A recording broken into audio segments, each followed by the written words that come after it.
ससुर खियावेले छोहरावा हो आ छोहरावा हो कि पियावा पियावेला दूध दही देवारावा हो और पियावा पियावेला दूध दही देवारावा हो।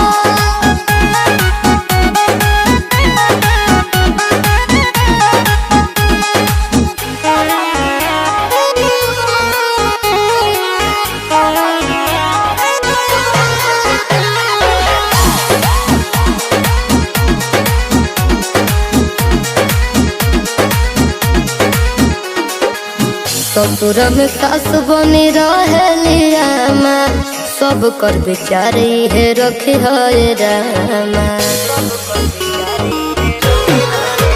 ननद खटल घर में नौकरानी बनी हम काटन चाने महारानी बनी। गाल जैसे फूलल टमाटरवा हो टमाटरवा हो अरे पियावा पियावेला दूध दही देवारावा हो अरे पियावा पियावेला दूध दही देवारावा हो।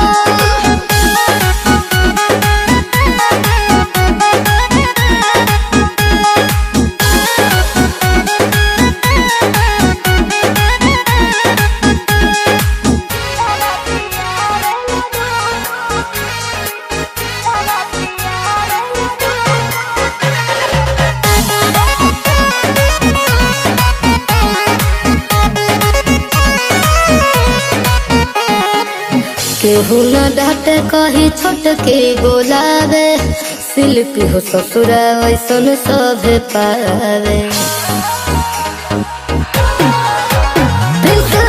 आदत रहे में सोते जैसा हाथा तर गन पाए